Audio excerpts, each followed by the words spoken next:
Assalamualaikum warahmatullahi wabarakatuh. Perkenalkan, saya Siti Zubaida dari Prodi Hukum Keluarga Islam Fakultas Syariah semester 5 unit 1. Di sini saya akan menjelaskan tentang kaidah hukum Islam.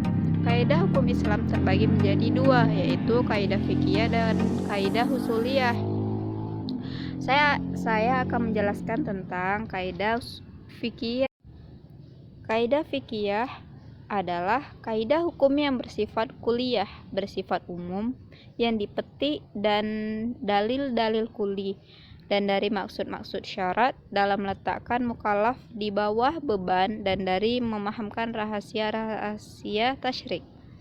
Dan hikmah-hikmahnya rahasia tasyrik adalah ilmu yang menerangkan bahwa syara memperhatikan pelaksanaan hukum bagi mukallaf, kemaslahatan hamba, dan menerangkan bahwa tujuan menetapkan aturan-aturan ialah untuk memelihara agama, jiwa, akal, keturunan, dan harta. Kaidah fikih dijadikan rujukan atau tempat kembali seorang hakim dalam keputusannya, rujukan seorang mufti dalam fatwanya, dan rujukan seorang mukallaf untuk mengetahui hukum syariat dalam ucapan dan perbuatannya. Karena aturan-aturan syara itu tidak dimasukkan kecuali untuk menerapkan materi hukumnya terhadap perbuatan dan ucapan manusia. Selain itu juga kaidah fikih digunakan untuk membatasi setiap mukallaf terhadap hal-hal yang diwajibkan ataupun yang diharamkan. Jadi, kaidah fikih merupakan petunjuk operasional dalam mengistimbatkan hukum Islam dengan melihat kepada hikmah dan rahasia tasyrik. Namun, kedua kaidah tersebut merupakan patokan dalam mengistimbatkan suatu hukum. Satu dengan yang lainnya tidak dapat dipisahkan, sebab keduanya saling membutuhkan dalam sasarannya menetapkan hukum Islam terhadap mukallaf. Ada 5 kaidah dalam hukum Islam. Yang pertama yaitu perkara tergantung tujuannya. Kaidah fikih ini berasal dari hadis Nabi, yaitu sesungguhnya amalan itu tergantung pada niatnya. Kaidah ini menegaskan bahwa setiap amalan yang dilakukan seseorang akan sangat tergantung dari niatnya.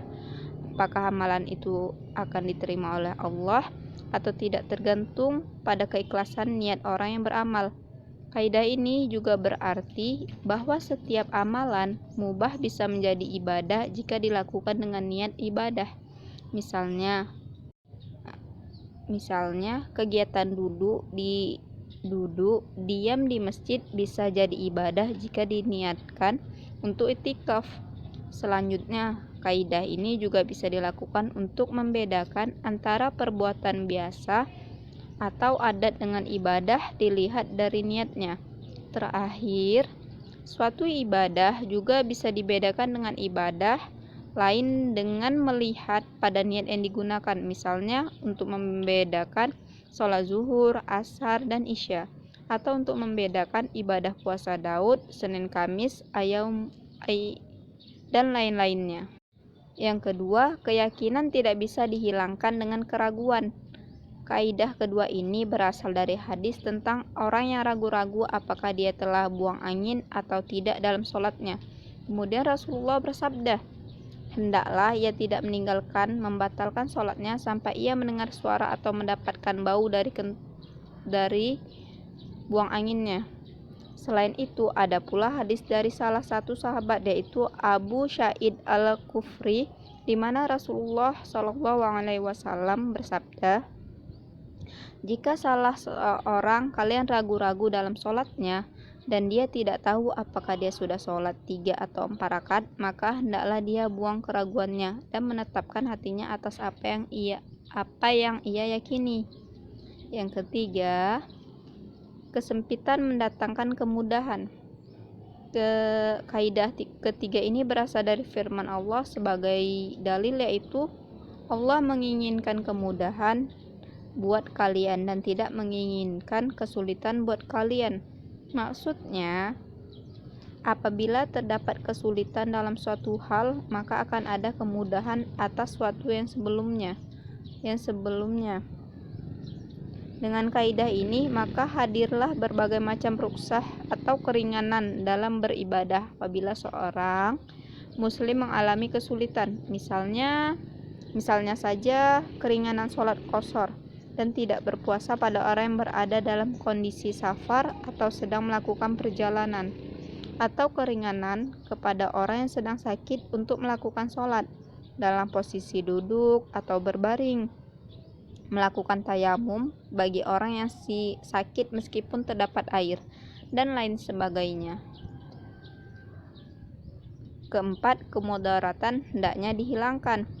Kaidah ini hadir dari observasi ulama terhadap hadis Rasulullah yang mengatakan, janganlah memberikan mudarat kepada orang lain dan juga diri kalian sendiri. Dengan adanya dalil ini, maka seorang diperbolehkan melakukan sesuatu yang sebelumnya dilarang untuk menghindari kemudaratan yang lebih besar. Misalnya, orang yang sedang berada dalam kelaparan yang sangat lapar diizinkan makan makanan yang haram untuk menghilangkan rasa laparnya, dengan syarat tidak ada makanan lain selain makanan haram tersebut, dan jika tidak dimakan maka ia akan mati. Kondisi lainnya adalah ketika seorang muslim dipaksa untuk mengucapkan kalimat kekafiran dengan ancaman yang nyata, maka muslim tersebut boleh mengucapkan kalimat tersebut dan tetap Islam selama di dalam hatinya dia tetap yakin pada ajaran Islam dan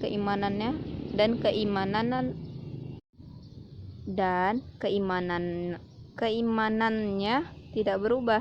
Kelima, adat atau kebiasaan bisa menjadi landasan hukum. Kaidah fikih ini berasal dari hadis Nabi Muhammad SAW yang menyebutkan, apa yang kaum muslimin menganggapnya baik, maka ia di sisi Allah juga baik. Islam sangat menghargai budaya atau adat yang dianggap baik, termasuk di dalam kaidah fikih. Ini adalah penetapan masa haid, besaran nafkah, kualitas bahan makanan untuk dikafarat, dan akad jual beli. Baiklah, sekian penjelasan dari saya. Penjelasan selanjutnya akan dilanjutkan oleh rekan saya. Sekian dan terima kasih. Assalamualaikum warahmatullahi wabarakatuh.